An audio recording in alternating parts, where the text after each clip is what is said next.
Assalamualaikum warahmatullahi wabarakatuh. Pada kesempatan ini, saya akan membahas materi mengenai evaluasi sediaan krim. Evaluasi sediaan krim terbagi menjadi 3. Ada evaluasi fisik, evaluasi kimia, dan evaluasi biologi. Untuk evaluasi fisik, yang pertama ada penampilan. Nah, penampilan ini dilihat dari adanya pemisahan fasa atau pecahnya emulsi, bau tengik, dan perubahan warna. Yang kedua, homogenitas. Dilakukan dengan cara meletakkan sedikit krim di antara dua kaca objek, kemudian diperhatikan adanya partikel-partikel kasar atau ketidakhomogenan. Yang ketiga, viskositas dan rheologi. Dilakukan pengukuran konsistensi krim pada suhu kamar dengan menggunakan viskometer Brookfield Helipad stand yang memakai spindle dan pada kecepatan tertentu. Yang keempat yaitu ukuran partikel. Dilakukan dengan cara menyebarkan sejumlah krim yang membentuk lapisan tipis pada slide mikroskop, kemudian dilihat penyebarannya di bawah mikroskop dengan syarat tidak boleh lebih dari 20 partikel berukuran lebih dari 20 nanometer, tidak boleh lebih dari 2 partikel berukuran lebih dari 50 nanometer, dan tidak satupun partikel berukuran lebih dari 90 nanometer. Selanjutnya yang kelima yaitu stabilitas krim. Dilakukan uji percepatan menggunakan agitasi atau sentrifugasi dengan cara sediaan di sentrifuga dengan kecepatan tinggi, kemudian diamati adanya pemisahan atau tidak. Serta bisa juga menggunakan manipulasi suhu atau termik dengan cara krim dioleskan pada kaca objek, kemudian dipanaskan pada suhu 30, 40, 50, 60, dan 70 derajat Celcius. Diamati dengan bantuan indikator misalnya sudan merah, mulai suhu berapa terjadi pemisahan. Semakin tinggi suhu, maka semakin stabil sediaan krim tersebut. Yang keenam yaitu isi minimum. Dilakukan dengan cara diambil 10 wadah berisi zat uji, serta hilangkan etiket yang dapat mempengaruhi bobot saat isi wadah dikeluarkan. Kemudian, dibersihkan dan dikeringkan dengan sempurna bagian luar wadah dengan cara yang sesuai dan ditimbang satu persatu. Keluarkan isi secara kuantitatif dari masing-masing wadah, serta potong ujung wadah jika perlu cuci dengan pelarut yang sesuai. Agar tutup dan bagian lain wadah tidak terpisah, maka harus dilakukan dengan hati-hati. Kemudian, dikeringkan dan ditimbang kembali masing-masing wadah kosong dan bagian-bagiannya. Perbedaan antara kedua penimbangan adalah bobot bersih isi wadah. Bobot bersih rata-rata isi dari 10 wadah tidak kurang dari bobot yang tertera pada etiket, dan tidak satupun yang bobot bersihnya kurang dari 90% bobot yang tertera pada etiket untuk bobot 60 gram atau kurang. Jika persyaratannya tidak terpenuhi, tetapkan bobot bersih isi 20 wadah tambahan. Bobot rata-rata 30 wadah tidak kurang dari bobot yang tertera di etiket dan hanya satu wadah yang kurang dari 90% untuk bobot 60 gram atau kurang. Dan tidak kurang dari 95% harga yang tertera di etiket untuk bobot lebih dari 60 gram dan kurang dari 150 gram. Ketujuh yaitu penentuan tipe emulsi. Pada penentuan tipe emulsi ada uji kelarutan zat warna dan uji pengenceran. Untuk uji kelarutan zat warna, diteteskan sedikit zat warna larut air misalnya metilan biru pada permukaan emulsi.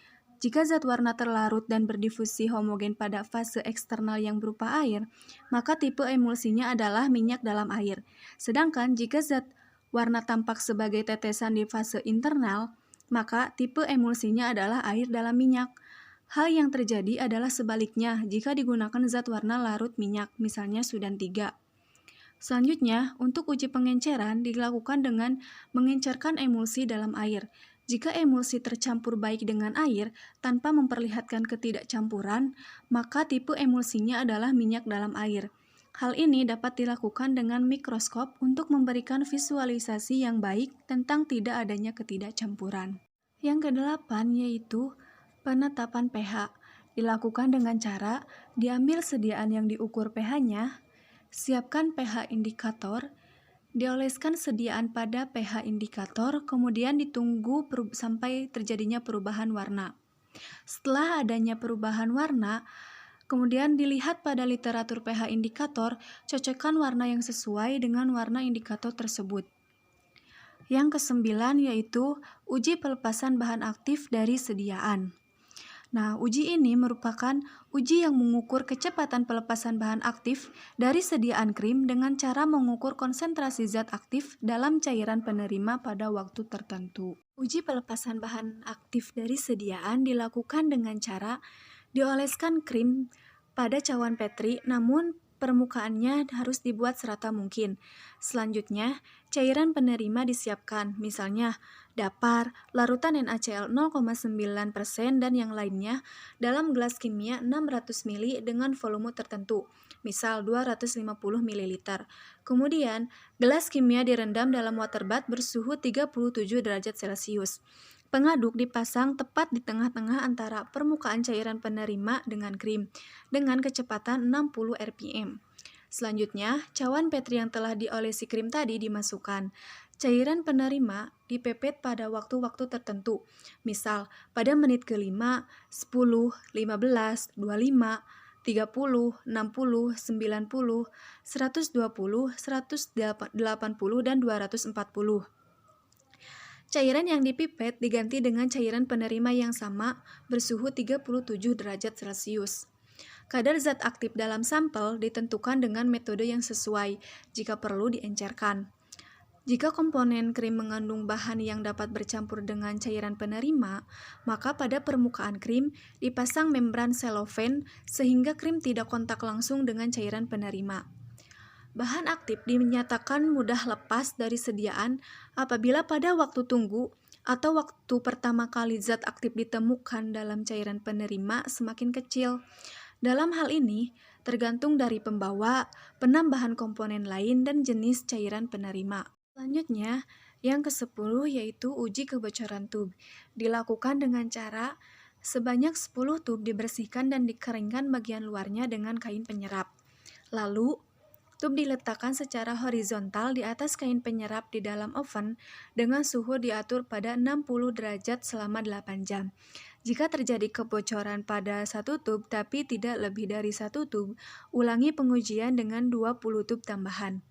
Jika uji memenuhi syarat, jika tidak ada satupun kebocoran diamati dari 10 tub uji pertama, atau kebocoran yang diamati tidak lebih dari 1 dari 30 tub yang diuji.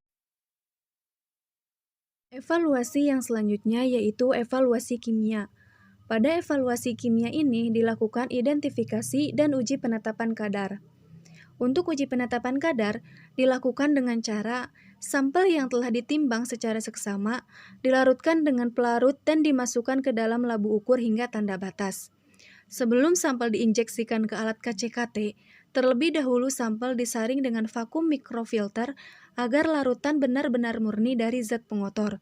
Kemudian, sampel diinjeksikan dengan menggunakan siring, dengan syarat tidak ada gelembung udara. Sampel dimasukkan ke alat KCKT sejumlah kurang lebih 20 mikroliter.